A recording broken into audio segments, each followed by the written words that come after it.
Right, and the next mayor, whoever that is going to have their hands full with this city council. How big of a turnover do you think there'll be, and how much difficulty will it create for the mayor? Well, we know that it's already going to be different because Ed Burke was such a big and significant figure for the last 30 years in the city council running that finance committee.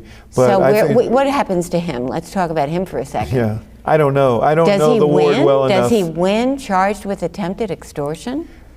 Well, there are two questions. Does he win? Okay, let's talk about does it matter anyway? Yeah, okay, right. so first let's talk about, does he win? Can he survive I don't know. this? I don't know I don't know the 14th ward well enough to know. We know that it's over 70% Hispanic. One has to believe that the indictment is meaningful to people, but it's not an indictment yet. That will come later. It's an actual attempted extortion charge. Charge, yes. Right, and he's going to be hit with a lot of other counts Yeah. after the election. Yes, but in this But election, I mean, the point is that the taint of scandal Sure. hangs over him in this election.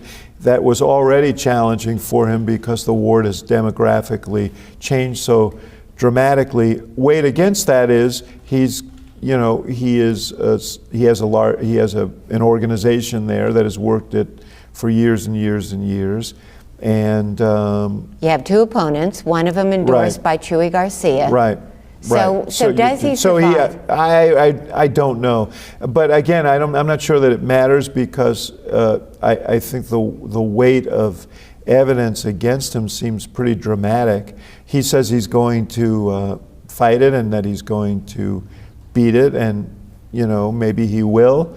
But generally, when the federal government moves as aggressively as they have here, they're pretty confident in the evidence they have, and we know from the Solis situation that they have tape here, and tape. They have at least a dozen phone calls that he recorded where movers and shakers sought city actions from Ed Burke. Right. So do you think Burke ends up cooperating? I don't know. That's another question you ask about how much turnover there'll be in the city council. There's an election, and then some members of the city council may face charges.